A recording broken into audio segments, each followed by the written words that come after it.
ಬೆಳಗಾವಿ ಜಿಲ್ಲೆಯಲ್ಲಿ 1 ಲಕ್ಷಕ್ಕೂ ಅಧಿಕ ಜನರ ಪಿಂಚಣಿ ಹಣ ಸ್ಥಗಿತಗೊಂಡ ಆರೋಪ ಕೇಳಿಬಂದಿದೆ.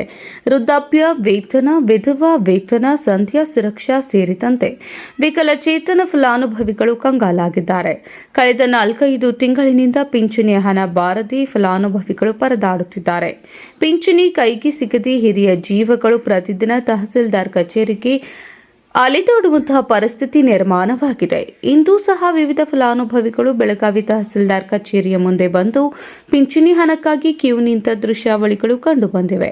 ತಹಸೀಲ್ದಾರ್ ಕಚೇರಿಯಲ್ಲಿ 100ಕ್ಕೂ ಹೆಚ್ಚು ಜನ ಕ್ಯೂನಲ್ಲಿ ನಿಂತ ದೃಶ್ಯಾವಳಿಗಳು ಕಂಡುಬಂದಿದ್ದು, ಹೆಚ್ಚಿನ ಆದಾಯ ಇದ್ದ ಅರ್ಜಿದಾರರನ್ನ ಕಚೇರಿಯ ಸಿಬ್ಬಂದಿಗಳಿಗೆ ವಾಪಸ್ ಕಳುಹಿಸುತ್ತಿದ್ದಾರೆ.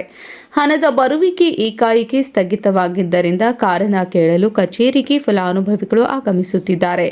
ಸರತಿ ಸಾಲಿನಲ್ಲಿ ನಿಂತು ಯಾಕಾಗಿ ಹಣ ಬರುತ್ತಿಲ್ಲ ಎಂದು ಜನ ಮಾಹಿತಿ ಪಡೆಯುತ್ತಿದ್ದಾರೆ. ಸದ್ಯ ಬೆಳಗಾವಿ ಜಿಲ್ಲೆಯಲ್ಲಿರುವಂತಹ ಈ ಸಮಸ್ಯೆಗೆ ಕ್ರಮ ಕೈಗೊಳ್ಳುವಂತೆ ಫಲಾನುಭವಿಗಳು ಆಗ್ರಹಿಸಿದ್ದಾರೆ. ಪೆನ್ಷನ್ ಬಂದಿಲ್ಲಪ್ಪ, 1200 ಬರ್ತದೆ, ಬಂದೇ ಇಲ್ಲ. 2 ಬಾರಿ ಗೃಹಲಕ್ಷ್ಮಿ ಅಂತ ಬಂದಿತ್ತು ನೋಡಿ, ಅದ್ರ ಬಳಕ ಬಂದಿಲ್ಲ. ಯಾವುದು ವಯಸ್ಸು ಪೇಪರ್ ವರೆಯಾಗ ಬಂದಿತ್ತು, ಇದಕ್ಕೆ ಹೋಗಿ ತಂದೀನಿ, ಮಾಡ್ತೀನಿ.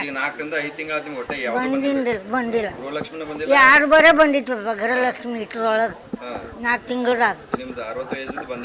ಇಲ್ಲ ಅಲ್ಲಿ ಪೋಸ್ಟಿಗೆ ಐತಿಪ್ಪ, ಹೋಗಿ ಕೇಳೋಣ, ಅಲ್ಲಿ ಮ್ಯಾಲೆ ಹೋಗ್ರಿ ಅಂತ. ಇಲ್ಲಿ ಕರೆಂಟೇ ಇಲ್ಲ, ನಾವು ಬಂದಾಗಿಂದ 10 ಗಂಟೆದಿಂದ ಕರೆಂಟೇ ಇಲ್ಲಪ್ಪ. ಹೊಳ್ಳಿ ಮನೆಗೆ ಹೋಗ್ಬೇಕು, ಇಲ್ಲ ಕುಂಡ್ರಬೇಕು, ಯಾವುದು ತಿಳಿವಾಳ್ತದೆ ನಮಗೆ. ಏನು ಮಾಡೋದಪ್ಪ, ನಮ್ಮ ನಡುಗಳು ಅಲ್ಪ ಅದಾವು. ವಡಗಾಂವ್ ಕೇಳಿ ಐತ್ರಲ್ಲ, ಕರೆಂಟೇ ಇಲ್ರಲ್ಲ, ಬಂದಿಲ್ಲ ಮಾಡ್ತೀವಿ ಅಂತಾರ. ಭಾಳ ಜನ ಇಲ್ರಿ, ನಾವು ಬರೋದಕ್ಕೆ ಅಷ್ಟೊತ್ತಿಗೆ ಹೋಗಿಬಿಟ್ರಿ.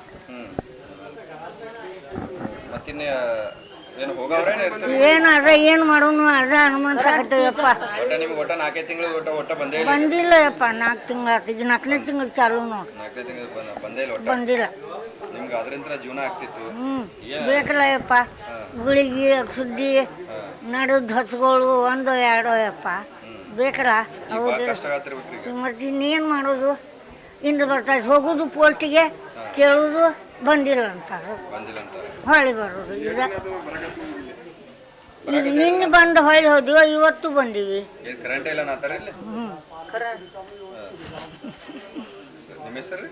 ಪಾರ್ವತವ್ವ ರಾವಲ್. ನಾವು ವಿಧವಾ ಪೆನ್ಷನ್ ಬಂದಾಗ್ಯಾವಂತ ಬಂದು ಹೋಗು ಮಾಡತ್ತೇವ್ರಿ. ಅದು ಈಗ 2-3-4 ದಿವಸ ಆಯ್ತು ಬರತ್ತೇವ್ರಿ. ಹಿಂಗೆ ಸರ್ವರ್ ಇಲ್ಲ, ಅದಿಲ್ಲ ಅಂತ ಅನ್ನಕತ್ತಾರೆ. ನಿನ್ನಿಂದ ರೀ ಲೈಟೇ ಇಲ್ಲ ಅಂತ ಕೂತಾರ್ರಿ. ಹೆಣ್ಮಕ್ಳು ಅದು ಇದು ಅಂತ ನಮಗೆ ಭಾಳ ಪ್ರಾಬ್ಲಮ್ ಆಗತ್ತೈತ್ರಿ. ಸಾಲಿ ಹುಡುಗರ್ರಿ ಮನ್ಯಾಗ ಬಿಟ್ಟು ಬರೋದ್ರಿ. ಹಿಂಗಾಗಿ ಎಲ್ಲ ನಮಗೆ ಇಲ್ಲಿ ಬಂದು ಕುಂತ್ರೆ ಇಲ್ಲಿ ಏನು ವಾಶ್ರೂಮ್ ಅಂತ ಇದನ್ನ ಇಲ್ರಿ, ಏನು ನೀರು ಕುಡಿಯೋಕೆ ನೀರು ಇಲ್ರಿ ಅನುಕೂಲ.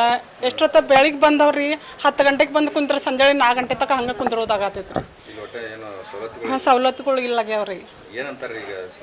ಕುಂತ್ರಿ ಬರ್ಲಿ ಮಾಡೋನು ರೀ ಅಂತಾರ್ರಿ. ಅವ್ರೇನು ಮಾಡಂಗಿಲ್ಲ ಅಂತ ಹೇಳೋದಿಲ್ರಿ. ಲೈಟ್ ಬರಲಿ ಮಾಡೋನು, ಸರ್ವರ್ ಇಲ್ಲ ಮಾಡೋನು ಅಂತಾರ್ರಿ. ಈಗ ಬೆಳಗ್ಗೆ 10 ಗಂಟೆದಿಂದ ಇಲ್ರಿ ಅವರು ಏನು ನಾವು ಹಿಂಗೆ ಕೂತ್ಬಿಟ್ಟೇವ್ ನೋಡ್ರಿ ಎಲ್ಲಾರು. ಹಾಂ ರೀ, ವಯಸ್ಸಾದವ್ರಿ. ಇದು ವಿಧವಾ ಸಣ್ಣ ಮಕ್ಕಳ ಬಿಟ್ಟು ಬಂದಿದ್ರಿ. ನಾವು ವಿಧವೆ ರೀ. ಈಗ 4-5 ತಿಂಗಳಿಂದ ಬಂದಿಲ್ರಿ. ಬಂದಿಲ್ರಿ. ಹಾಂ, ಕೇಳಾಕಂತ ಬಂದೇವ್ರಿ. ಅಲ್ಲಿ ಹೋಗಿದ್ದು ನಾವು ನಮ್ಮ ಹಳ್ಳಿಗಳದ ಅಲ್ಲಿ ತಲಾಟಿ ಅದು ಕೇಳ್ರೆ ಅವ್ರು ಅಲ್ಲಿ ಇದಕ್ಕೆ ಹೋಗಿ ಕೇಳಿ ಬರೋವ್ರಿ ನೀವು ಇದು ಅಂತಂದು ಇಲ್ಲಿ ಹಚ್ಕೊಡಿದ್ರಿ. ಅದೇ ಎಂಕ್ವೈರಿ ಮಾಡೋ ಸಂಬಂಧ ಇಲ್ಲಿ ಬರತ್ತೇವ್ರಿ ನಾವು ರೀ. ಈಗ 2-3 ದಿವಸ ಆಯ್ತು ಬರತ್ತೀನಿ ರೀ ನಾ ರೀ. ಹಾಂ, ಬರತ್ತೀರಿ. ಹಾಂ, ಇದು ಕರೆಂಟ್ ಇಲ್ಲ, ಈಗ ಸರ್ವರ್ ಇಲ್ಲ ಅಂತ ಹೇಳಿದ್ರಿ. 2 ದಿವಸ ಆಯ್ತು ರೀ. ಇವತ್ತರ ಏನಕ ಕರೆಂಟ್ ಇಲ್ಲ ಅಂತ ಅನ್ನತ್ತಾರೆ. ಇದೇ ಪ್ರಾಬ್ಲಮ್ ಆಗತ್ತೈತ್ರಿ. ನಾವು ಸಣ್ಣ ಹುಡುಗರ್ರಿ, ಎಲ್ಲ ಮನ್ಯಾಗ ಬಿಟ್ಟು ಬರೋದ್ರಿ. ಹಿಂಗಾಗಿ